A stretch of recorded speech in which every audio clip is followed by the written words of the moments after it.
ये सारी चीजें आप ले सकते हो रेडियो बटन से। जी। उसके बाद मैंने बताया चेक इस बॉक्सेस। तरह। चेक बॉक्सेस ये होता है आपके पास कि अगर आपको मल्टीपल सिलेक्शन चाहिए हो तो मल्टीपल सिलेक्शन के लिए आप यूज करते हो चेक बॉक्स। ठीक है, जब चेक आपको एक बॉक्स। से जी ज्यादा की सिलेक्शन चाहिए हो। ठीक है जी, इसी तरीके से जी आपके सर। पास मैंने फिर एक चीज बताई कि अगर आपको ड्रॉप डाउन लिस्ट चाहिए, ये है आपके पास एक ड्रॉप डाउन लिस्ट। अगर जी आपको ड्रॉप डाउन लिस्ट चाहिए तो वो आप बनाओगे, वो इनपुट के टैग से नहीं बनती, वो बनती है आपके पास सिलेक्ट के टैग से।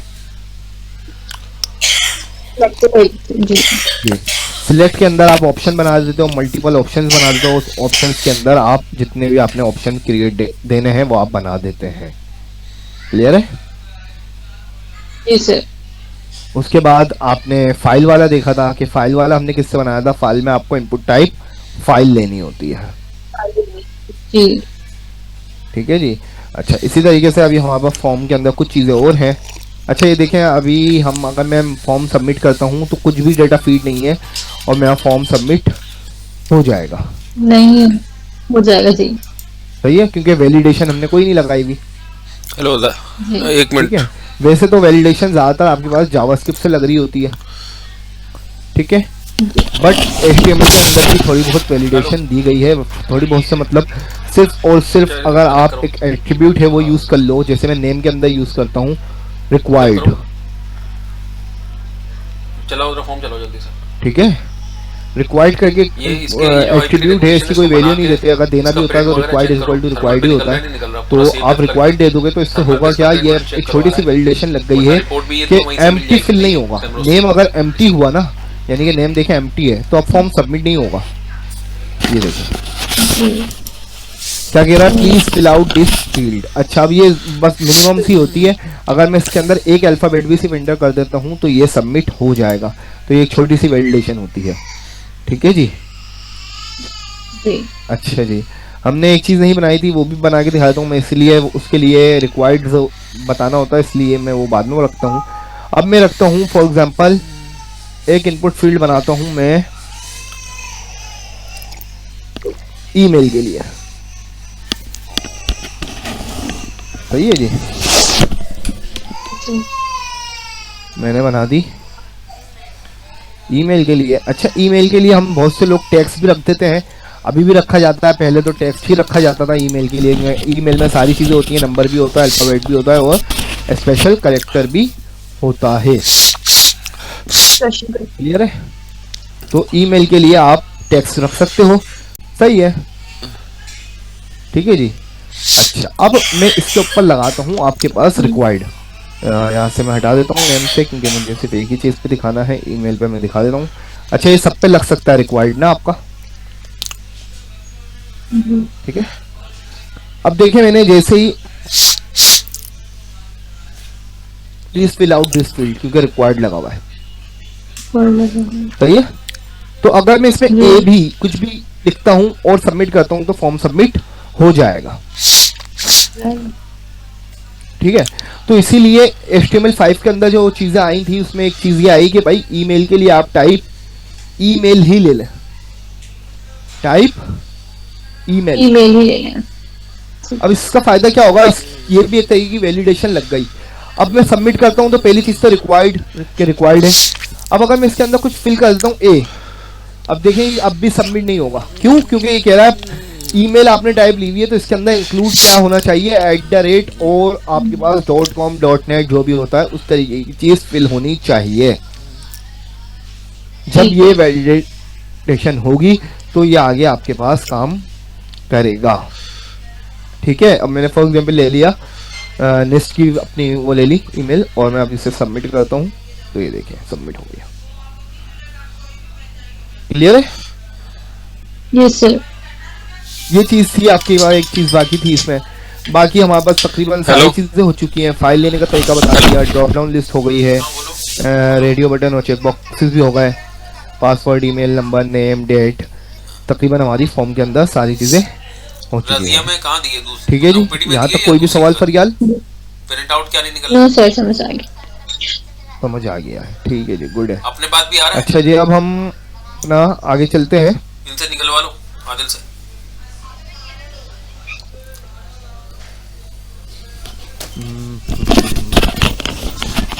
अब हम बात करते हैं आज अपने ब्लॉक एलिमेंट्स और इनलाइन एलिमेंट्स की। आपके पास दो तरीके के एलिमेंट्स होते हैं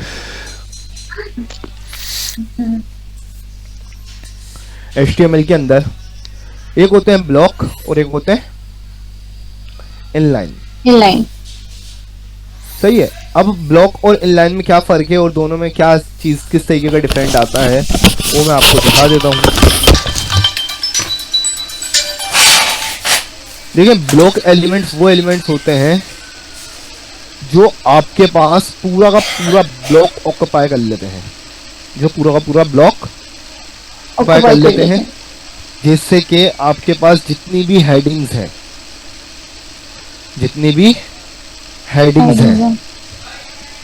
H1 से लेके H6 तक,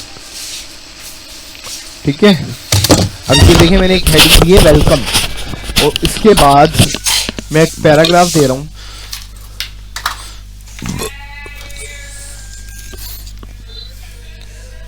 सही है जी, ये आपके पास आया नेक्स्ट लाइन में। क्यों? क्योंकि वेलकम ने पूरा का पूरा ब्लॉक ऑक्यूपाई कर लिया।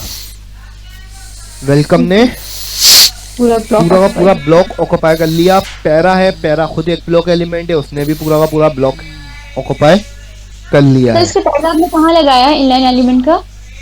जी, इनलाइन एलिमेंट आपने जो टैग लिखा है या कहाँ लिखी इनलाइन एलिमेंट जो आपने, देखिए इसका कुछ टैग होगा या कुछ? नहीं, मैं जितने भी अभी तक हमने टैग पढ़े इसी के अंदर कुछ ब्लॉक है कुछ इनलाइन है, वो बता रहा हूँ कि आपके पास सारी हेडिंग्स, सही है, सारी हेडिंग्स हो गई आपके पास। ब्लॉक एलिमेंट कौन कौन से होते हैं ये मैं कोई काम करता हूँ, इस तरीके से बता देता हूँ। ब्लॉक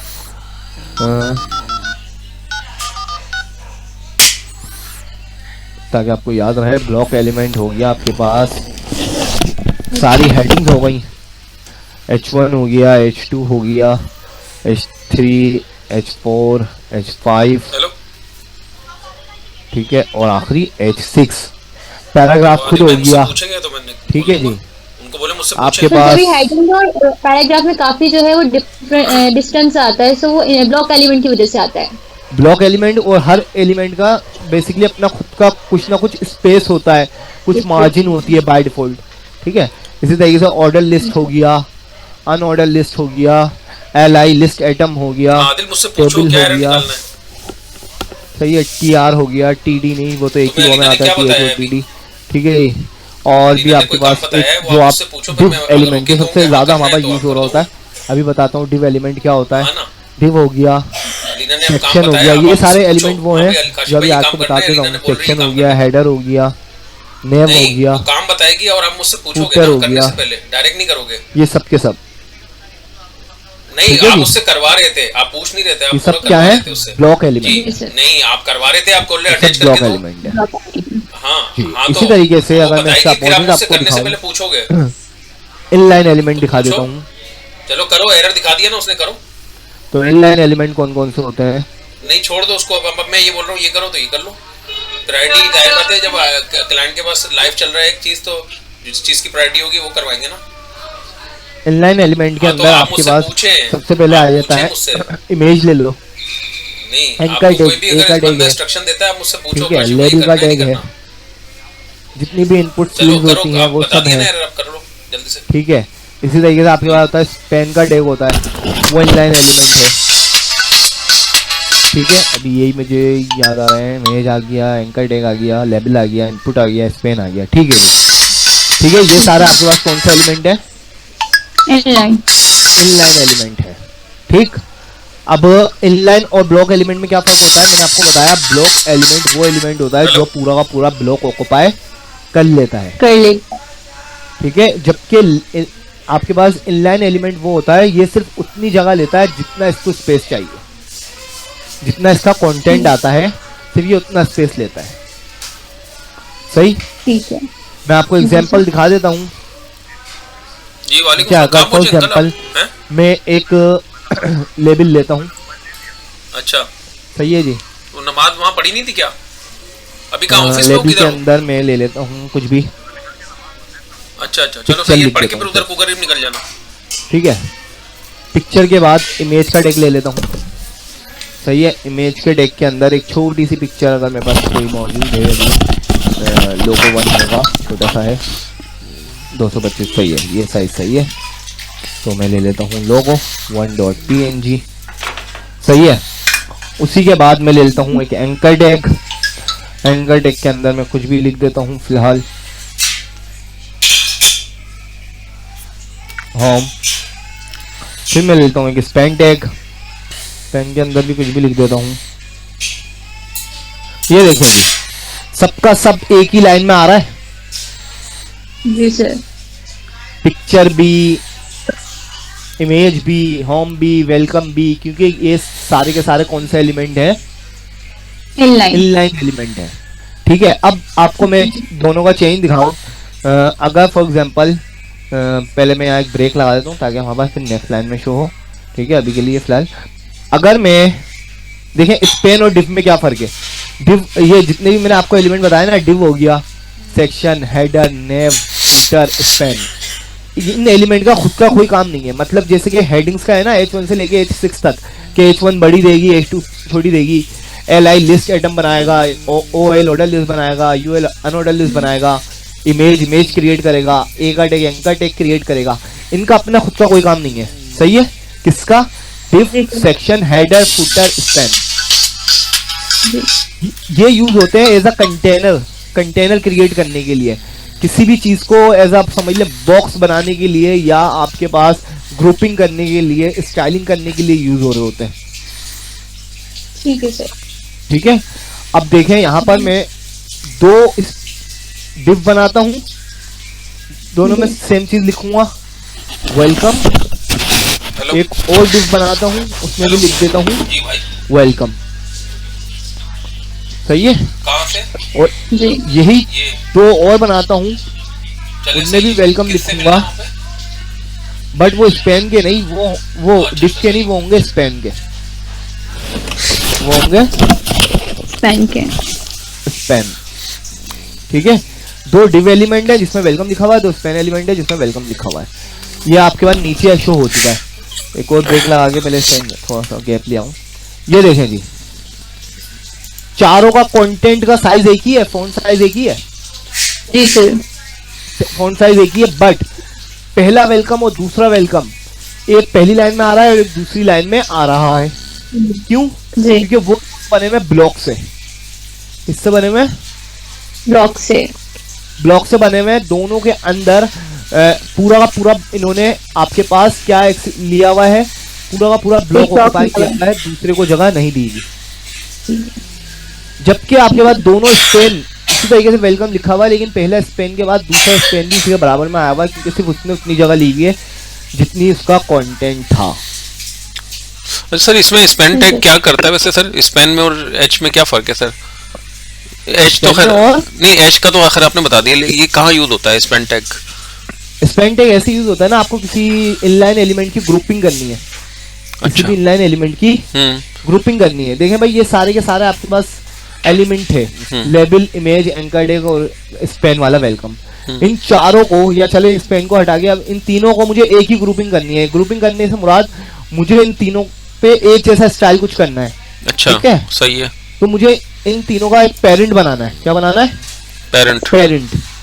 अब इन तीनों का पेरेंट बनाना चाह रहा हूं मैं। अगर मैं चाहूं तो डिफ से बना सकता हूं, लेकिन डिफ से बनाऊंगा तो क्या होगा कि फिर ये तीनों अलग आएंगे और ये वाला स्पेन अलग आएगा, क्योंकि ये तीनों तो आपस में तो इन लाइन है। बट अगर मैंने इनका पेरेंट डिव बना दिया, ये मैंने डिव ओपन किया और डिव क्लोज कर दिया, तो ये ग्रुपिंग तो अब भी हो गई। ठीक है, बट क्या होगा, ये नीचे वाला जो वेलकम है, ये वाला इस पे मैं लिख देता हूँ, ये नेक्स्ट लाइन में आएगा सर? हैं? ये नेक्स्ट लाइन में आएगा। अच्छा, क्योंकि ये तीनों को ग्रुपिंग करने के बाद ये तीनों ग्रुप बन गए ब्लॉक के। ब्लॉक कंटेनर है। हाँ, ब्लॉक कंटेनर है। स्पेन अगली लाइन में चली गया। ठीक है, मैं चाह रहा था ऐसा ना हो, इन तीनों को ग्रुपिंग तो हो जाए, इन तीनों की ग्रुपिंग तो हो, बट ये अलग लाइन में नहीं आए, ये भी स्पेन ही रहे, यानी कि ये भी इनलाइन ही रहे। सही है। लाइक जैसे सर ये वॉच है, वॉच के साथ हम मैंने 3 वॉचेस देनी है डिफरेंट स्टाइल की ना, तो अगर सेम लाइन में रखनी है तो फिर मैं स्पेन यूज करूंगा। वैसे तो आपने अगर उसके साथ भी कोई चीज साथ रखनी है तो इस पेन यूज करेंगे, वरना आप इमेज तो खुद ही बाय डिफॉल्ट आपके पास इनलाइन एलिमेंट है। नहीं, लेकिन जैसे इसका डिस्क्रिप्शन वगैरह भी है कुछ वॉच के बारे में, डिस्क्रिप्शन वगैरह है इसका तो नाम। अब ये देखें, मैं इसको इसका ग्रुप बना रहा हूँ उस पेन के साथ ही, तो ये देखें दोबारा इस पेन ऊपर चले गया। सही है, सही है। अब इसमें एक छोटी सी चेंजेस और अच्छे से समझ में आएगी। एक CSS यूज कर रहा हूँ मैं, 2 मिनट। स्टाइल लिखता हूँ डिव और स्पैन दोनों पे लगा देता हूँ आपके पास बॉर्डर सॉलिड, ठीक है। ये देखें जी, पहले नीचे वाला कोड देख ले, ये दोनों वेलकम देखें जो डिफ से बने हुए, जो डिफ से बने हुए पूरा ब्लॉक ले रहे हैं। जी सर। पहले वाले ने भी पूरा ब्लॉक लिया, दूसरे वाले ने भी पूरा ब्लॉक लिया है। जबकि जो स्पेन से बने हुए उन्होंने देखो कितनी जगह ली है, सिर्फ जितना कंटेंट है। क्लियर है? जी सर। सिर्फ उतनी जगह लेते हैं सिर्फ जितना कंटेंट है। क्लियर? अच्छा, ये चीज क्लियर हुई। अब ऊपर वाले पे आ जाओ। ऊपर वाले पे देखें, इसको मैं स्पेन की जगह कोई और सा टेक बना देता हूँ। फॉर एग्जाम्पल लेबल ही ले लेता हूँ 2 मिनट के लिए। लेबल लिख दो। अब देखें भाई, आपकी जो ग्रुपिंग हुई हुई है, देखें पिक्चर, ये वाली इमेज और होम तीनों एक साथ आ रहे हैं। इस पेन के अंदर लिया हुआ है मैंने। सही सही, एक लाइन में आ रहा है। कितनी जगह ली हुई है? जितना तीनों कंटेंट आ गए। अब ये तीनों मिलके एक ग्रुप बन गया है, यानी पिक्चर, ये इमेज और होम। सही है? जी सर। तीनों ग्रुपिंग दिख रहे हैं, एक बॉर्डर के अंदर है तीनों। जी। इस पेन के अंदर है। अगर यही चीज मैं डिफ के अंदर कर देता तो क्या होता? और ये लेबल नीचे क्यों आया था? वो इसलिए आया था, ये देखें। पहली चीज, ग्रुप बना तो इसने पूरी जगह ले ली और लेबल को नीचे कर दिया।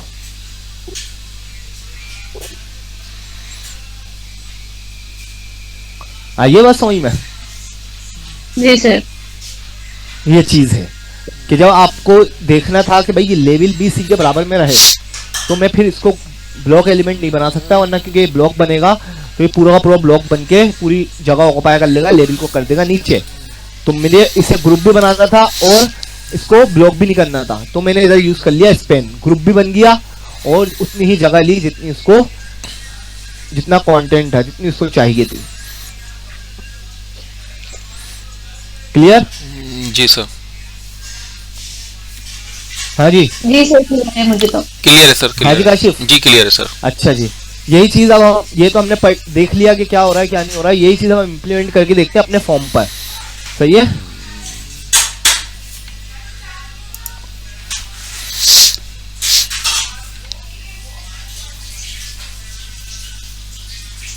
देखें भाई, रियल उसके केसेस के अंदर BR बहुत कम यूज होता है। BR जो हमने ब्रेक का यूज किया है, ये बहुत कम यूज होता है। सही है? मैं हटा रहा हूं यहां से,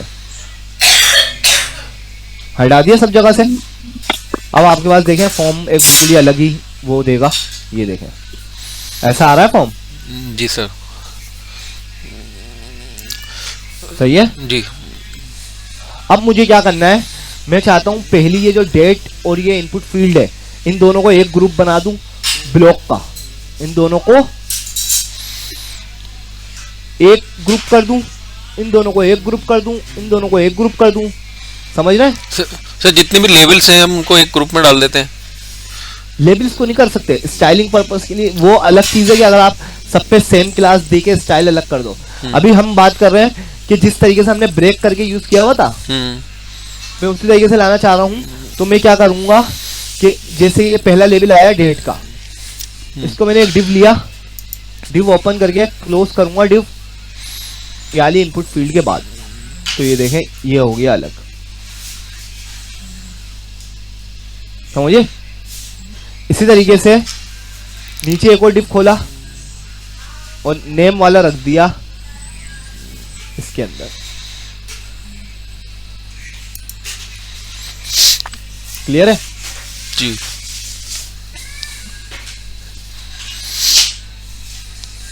नंबर सॉरी ईमेल। सही आ रही है बात समझ में? जी सर।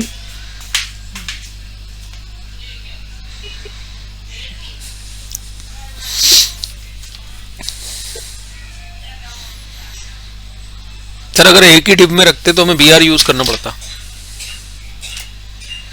सर अगर हम एक ही डिप में रखते तो बीआर यूज करना पड़ता। हाँ फिर आपको ब्रेक यूज करना पड़ता।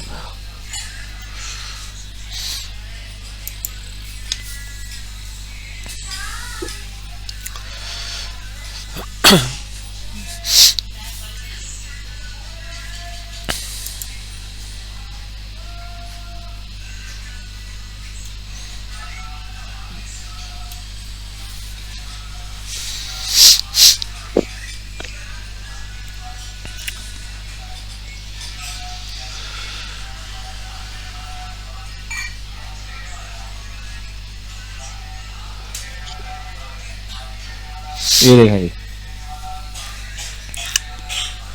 सबकी अलग अलग ग्रुपिंग कर दी।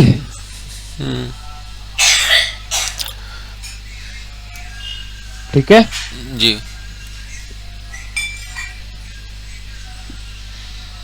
अब ग्रुपिंग करने का फायदा क्या होगा? ग्रुपिंग करने का फायदा ये होगा,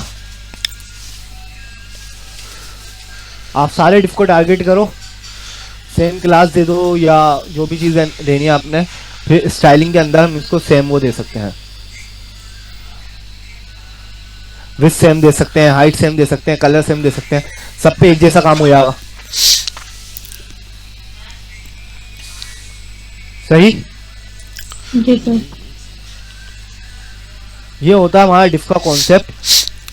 अब जब आप उसमें CSS के साथ भी हम जब कोई मेन चीज, यानी कि अगर मैं आपको इसको जो और हमने एलिमेंट्स देखे ब्लॉक के अंदर, ब्लॉक आ गया आपके पास, सही।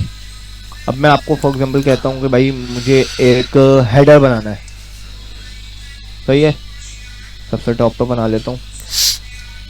यहाँ मैं आया और मैंने लिखा हेडर, सही है, और मैंने इसके अंदर लिख दिया सिर्फ और सिर्फ हेडर।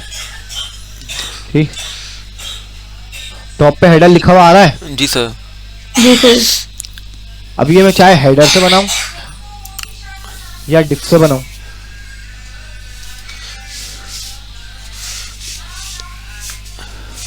कोई फर्क आया? No sir. No sir. वो तो डिफ पे बॉर्डर असली आ गया कि मैं बॉर्डर दिया हुआ था, नहीं आया कोई फर्क। अगर मैं इसी को फूटर से बना लूं, नीचे चला जाएगा सर। नीचे चला जाएगा। नहीं, कुछ नहीं होगा, कोई फर्क नहीं आएगा। अच्छा, चाहे हेडर से बनाऊं, देखें वो मीनिंगफुल टैग है ये सब मैंने आपको क्या बताया, डिव, सेक्शन, हेडर, नेव, फूटर, ये सब मीनिंगफुल टैग है। इनका खुद का कोई ऐसा काम नहीं है कि फुटर बनाया तो ये फुटर में बनेगा। तो फिर हेडर और फुटर में क्या फर्क है फिर सर? कोई फर्क नहीं है, सिर्फ मीनिंगफुल टैग है। अच्छा, स्ट्रक्चर में कोई फर्क नहीं है, ब्राउजर को कोई फर्क नहीं पता इसका, सिर्फ डेवलपर को पता है। अब और डेवलपर भी अगर खुद से कुछ नया करना चाहे वो ये कर सकता है कि फुटर के टैग से हेडर बना दे और हेडर फुटर को हेडर के टैग से बना दे। लॉजिकली गलत होगा ना लेकिन सर। लॉजिकली गलत होगा, काम बिल्कुल सेम कर रहा होगा, समझे? जी सर। Yes sir. चाहे अब मैं इसको फुटर से बना दूं हाँ। या नेव से बना दूं, जी सब कुछ सेम रहेगा सर। नेव, अच्छा नेव टैग बताएं सर, नेव टैग क्या है? और ये कुछ भी सेक्शन नहीं है, वही है, मीनिंगफुल टैग है। अच्छा, तो क्या हम टैग खुद से भी बना सकते हैं क्या सर? नहीं नहीं, ये सेमेंटिक टैग्स हैं कुछ। हाँ। सेमेंटिक टैग्स ये होते हैं कि एक मीनिंगफुल टैग होते हैं जो कि डेवलपर यूज कर रहे होते हैं ताकि स्टाइलिंग में एक तो हमारे पास बार बार क्लास ना लेनी पड़े, इजीली हम बना लें। दूसरी चीज कोई दूसरा डेवलपर देखे उसे भी इजीली समझ में आ जाए। जाहिर सी बात है, हेडर के अंदर उसने नेव बार बनाई है तो नेव का टैग ले लिया, चाहे वो डिफ के भी टैग से बना सकता था, वो बनी भी होते हैं हमारी वेबसाइट के अंदर। सर नेव बार वैसे किसे कहते हैं सर? जो लेफ्ट साइड पे एक बार आ रही होती है वो? नेव नहीं, वो तो साइड बार होती है। नेव बार आपकी जो टॉप पे नेव बार आ रही होती है, जो मेन्यूज आ रहे होते हैं। जी, ऊपर जो टॉप पर मेन्यूज आ रहे होते हैं वो होती है आपको नेव बार। ये जो इसमें डबल वो आ रही है, सही है, ये जो है अच्छा आपके पास नैव बार। ये नैव बार है। जी लेकिन सर उसमें जो है बूट स्ट्रैप में तो ये पूरी क्लास है ना इसकी, एक नैव बार के साथ वो आ जाता है। के अंदर तो हर चीज बनी बनाई है ना, हम्म, कंपोनेंट्स है, बस आपने रखने हैं, यूज करने हैं उसको। सही। सही है। जी। तो ये मैंने आपको बता दिया, यहाँ पर इन एलिमेंट्स से कुछ चेंजेस नहीं होने वाला, आप जिससे जो बनाना चाहो बना सकते हो, बट जाहिर सी बात है मीनिंगफुल रखना होता है। हेडर बना रहे होते हैं, हेडर बना लेते हैं। अगर आप पूरी वेबसाइट के अंदर हेडर फुटर नेव नहीं यूज करते, फुटर यूज नहीं करते, सब कुछ डिफ से बनाया हुआ है, तो भी कोई मसला नहीं है। अच्छा सर, सही है? मतलब जितनी भी डिप बनाए हम नाम उनका डिप करके रख लें, कोई मसला नहीं है। डिप का अपना कोई नाम नहीं होता। डिफ का अपना कुछ काम नहीं होता, डिफ बेसिकली हमेशा ग्रुपिंग के लिए यूज होता है। सही है। और किसी डिफ एक को कोई container नाम नहीं दे बनाने के लिए सकते। यूज होता है। डिफ को नाम नाम तो हम देते हैं, स्टाइलिंग करने के लिए नाम तो देते हैं, सबको ज्यादा क्लासेस दी जा रही होती हैं। जैसे सर आपने इसमें कितनी डिप बनाई थी अभी? यहाँ पर मैंने तकरीबन 10-12 डिफ बनाए। अच्छा, और जैसे हर डिफ को मुझे थोड़ा अलग करना है, तो यूनिक करना है, तो ताकि आईडी दे दें। आईडी दे दें। हाँ, हर डिफ को आईडी दी जा सकती है अलग नाम से। फिर उससे उस पे स्टाइलिंग वगैरह अप्लाई कर लें, जो भी करनी है हमें। हाँ, लेकिन आईडी कम यूज होती है, ज्यादा यूज होता है आपके पास क्लास, क्योंकि स्टाइलिंग ज्यादा क्लास बेस्ड यूज हो रही होती है। सही। यहाँ पर आपके सामने सारे डिव आएंगे। देखें, इन्होंने हेडर यूज किया हुआ है, सही है। हेडर के अंदर डिव है, जी सही है। डिव के अंदर सेक्शन है, सही है।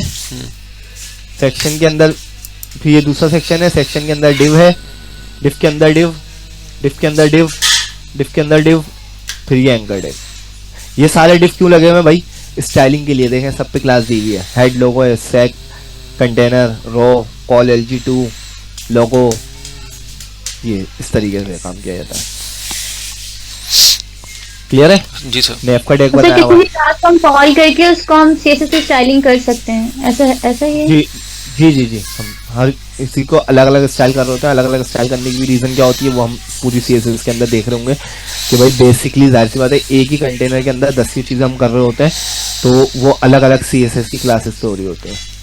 ये तो बूट स्ट्रैप से बनी हुई है, ये सारी क्लासेस बूट स्ट्रैप की क्लासेस हैं। Container fluid, container d flex मतलब display flex, align item center, ये सब बूट स्ट्रैप की क्लासेस हैं।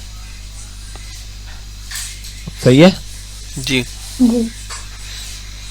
देखिए हेडर यहाँ पे बना हो गया, ये डिव जो चीज़ डिव से बनी हुई है, डिव से बनी हुई है। सेक्शन ये रहा, वेलकम सेक्शन बना दिया। अब ये देखें ज़्यादा सब पे क्या दिया हुआ है, आईडी आपको बहुत कम दिखेगी। आईडी ये देखें यहाँ मिली है, निस्ट मीडिया, वरना ज़्यादा सब जगह क्या मिल रहा था, class class class class. Clear है? ये देखें, इसको आईडी दी हुई है। अच्छा, एक ही एलिमेंट को दोनों चीज़ें भी दी जा सकती हैं। देखें, क्लास दी हुई है मोडाल फेड हो रहा होगा, आईडी दी हुई है वीडियो 1, यही आईडी वीडियो 2, आईडी वीडियो 3, सही है। 4 5। अच्छा, सेम नाम की क्लास दे सकते हैं, लेकिन सब पे मोडाल दी हुई है, फेड दी हुई है, बस सेम नाम की आईडी नहीं हो सकती। क्लियर? जी सर। जी यहाँ सर। तक कोई सवाल?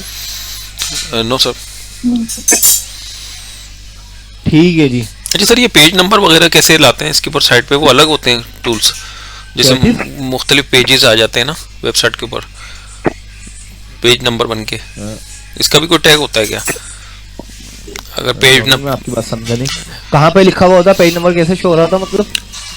सर जैसे मेरे पास कोई ऐसी चीज़ है, जैसे वो मल्टीपल पेज पे है और मुझे कोई इसमें ऐसा टैग होता है जिससे पेज नंबर आ जाए ऑटोमेटिक हर पेज, जैसे वर्ड के ऊपर होता है ना। हाँ नहीं, वो पेजिनेशन बनती है।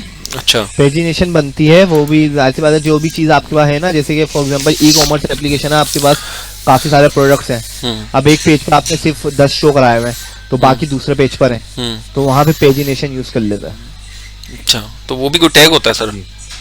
नहीं, कोई टैग नहीं होता। तो वो क्या होता है सर फिर? इन्हीं से बन रही होती है, डिव वगैरह से बन रही होती है। तो मैं खुद बनाते हैं, मैनुअली बनाते हैं उसको क्या? खुद भी बना लेते हैं, अगर आपने बूट स्ट्रैप यूज कर रहे हो, बूट स्ट्रैप से भी उठा सकते हैं। अच्छा। क्योंकि इसमें सिर्फ आपके पास टैग से तो काम नहीं होता ना, इसमें लगती है आपके पास जावास्क्रिप्ट। ये देखें किससे बनाई हुई है इन्होंने, नेव के टैग से बनाया हुआ है, यूएल यूज किया हुआ है।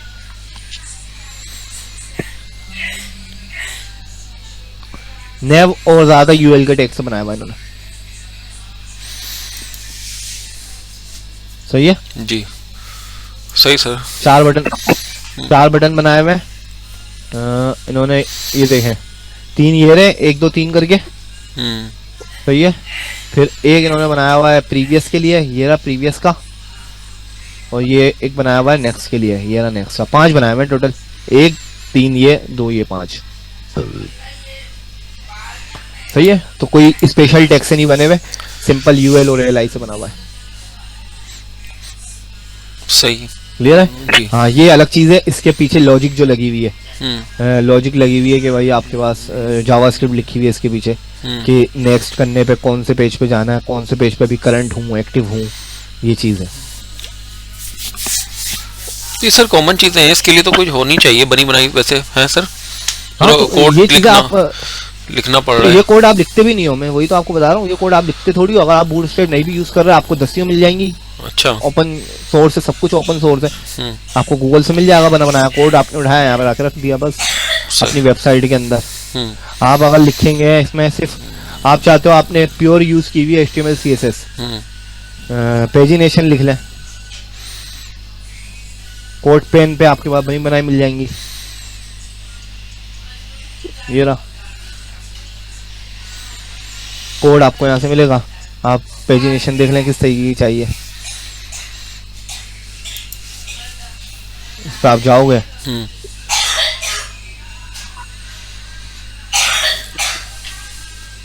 ये इस तरीके की है।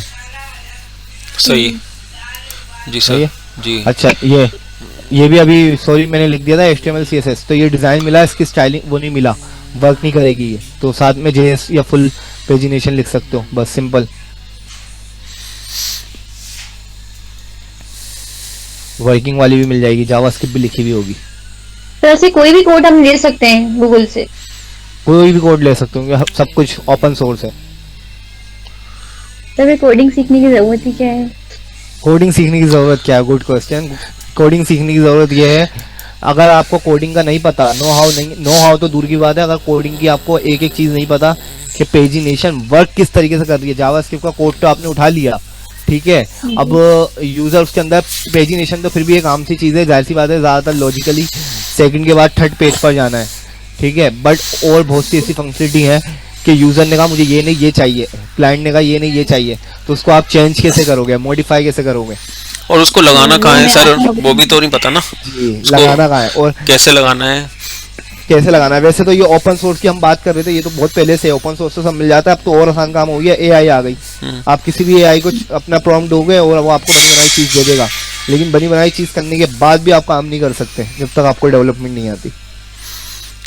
सर ये AI से जैसे ये क्यों डेवलपर अनसिक्योर क्यों हो रहे हैं, थोड़ा सा ये आजकल क्या है मसला?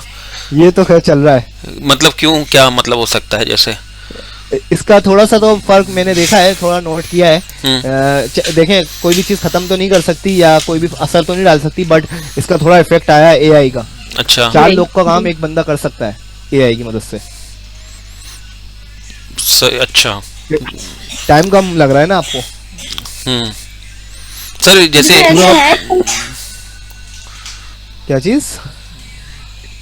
सर ऐसा पॉसिबल है कि हम AI से जो वेबसाइट्स बनाते हैं वो लाइक पता लगता है कि AI की है ये, क्योंकि हम ChatGPT से कोई वेबसाइट्स बनवाते हैं या कुछ लिखवाते हैं तो वो पता लगता है कि ये AI है, या वो नहीं मतलब होता पता लगता? नहीं पता तो चल जाता है खैर, और फिर इसकी बहुत सारे तरीके हैं, हर चीज़ को छुपाया भी जाता है, हर चीज़ की जाती है, और फिर पता है जो जाहिर सी बात है जो इस चीज़ को बिल्कुल डीपली चेक कर रहा है, या फिर आपके पास ऐसे टूल्स भी मौजूद हैं जो ये सारी चीज़ें चेक कर रहे होते हैं। आपके पास ऐसे टूल्स भी मौजूद है ना। अगर आपको मास्टर बेस के ऊपर अभी हमारे जो भी कुछ असाइनमेंट हो, कोई भी रिसर्च पेपर हो, जो भी काम दिया जाता है वो हम AI से अगर कॉपी कर भी लें तो कोई फ़ायदा नहीं है, कि वहाँ पे चेक होता है और पता चल जाता है कितना परसेंट AI ने किया है, कितना परसेंट आपने किया है। सर AI से कैसे करते हैं वैसे, कोड कैसे लिखेंगे सर? और किसी भी लैंग्वेज का AI से कोड हम लिख सकते हैं? पुरानी से पुरानी लैंग्वेज का भी? जी, पुरानी से पुरानी लैंग्वेज के भी। अच्छा, जी। जैसे सर यही जो अभी आपने काम किया है थोड़ा सा, इसको हम एआई पे अगर हम कहते हैं करना है ये करके दो मुझे, कौन सी एआई यूज करते हो? चैट जीपीटी, जी को पायलट जो भी है?